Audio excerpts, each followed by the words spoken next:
Today, we're going to zero in on just one number, a number that tells a huge story about a country's reputation.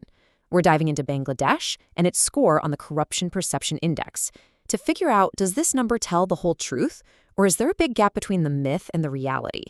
But first, you have to ask yourself, how on earth do you even measure something that's designed to be hidden? Corruption, it thrives in the shadows. So putting a number on it, that's the huge challenge that something like the Corruption Perception Index is trying to tackle. And here it is. This is the number at the heart of our whole story today. In the latest index, Bangladesh scored a 25 out of a possible 100. Just to be clear, 100 is very clean and 0 is highly corrupt. So yeah, 25 is a pretty stark figure that immediately makes you ask, what's going on here? But what if I told you that this single number is really just the beginning of the conversation, not the end? To really get what's happening, we've got to pull back the curtain and see how this score is actually made, and more importantly, what it really means. So, first things first, let's decode the tool itself. To get into the whole debate, we first have to understand what this Corruption Perception Index, or CPI, actually is. Okay, so the CPI is put out every year by an organization called Transparency International, and its whole job is to rank countries based on how corrupt their public sector is perceived to be. And trust me, that word perceived is going to be the most important word you hear today. So how do they even get to that number 25? Well, it's basically a three-step process. First, they survey experts and business people, so not the general public, about what they think. Then, they take all that data from a bunch of different sources and mash it all together to create one big picture. And finally, that data gets crunched into that score from 0 to 100. And this brings us to the most critical point of all. The CPI doesn't measure actual, proven, caught-on-camera corruption.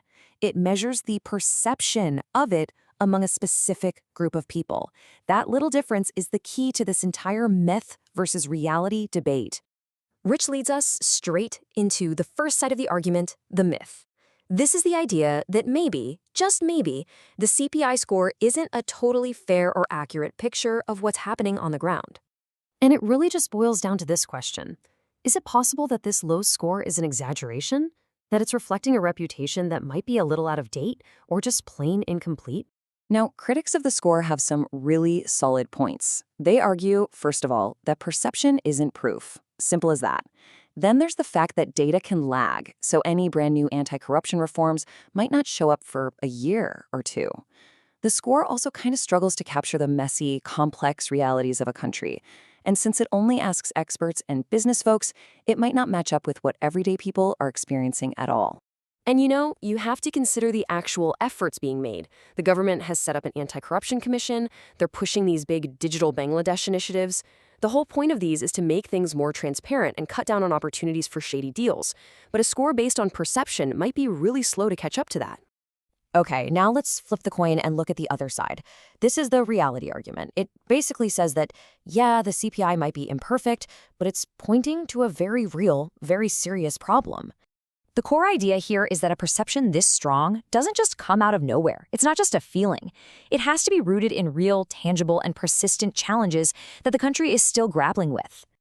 And when you dig in, experts point to all these interconnected root causes. Things like weak institutions, a ton of political influence meddling in public processes, a bureaucracy that's so slow and complicated it practically invites bribery, and just a general lack of transparency. There are even some sociocultural things that can kind of normalize bad behavior. And this isn't just theory. This stuff has real-world consequences that people see every day. We're talking about major banking scandals or huge public projects that are wildly inefficient and go way over budget. These are the kinds of headlines that shape that perception we were talking about. So, you've got these two competing stories, the myth versus the reality. How do we get past this back and forth to see a more complete picture? Let's try to look beyond the numbers. This slide really lays it out perfectly, side by side. On one hand, you have the myth argument, saying, hey, the CPI is a flawed tool, it's based on perception, and it might be missing recent progress. But on the other hand, the reality argument says, yeah, but that perception is fueled by very real, deep-seated problems that have a tangible negative impact on people's lives. A number like 25 doesn't mean much in a vacuum. To really understand it, you need context, and one of the best ways to get context is to see how Bangladesh stacks up against other countries right there in its own neighborhood. And when you look at the chart, the story becomes a lot clearer.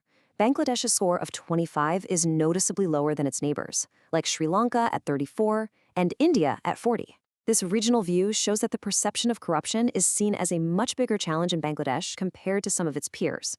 So, where does that leave us? What's the big takeaway here?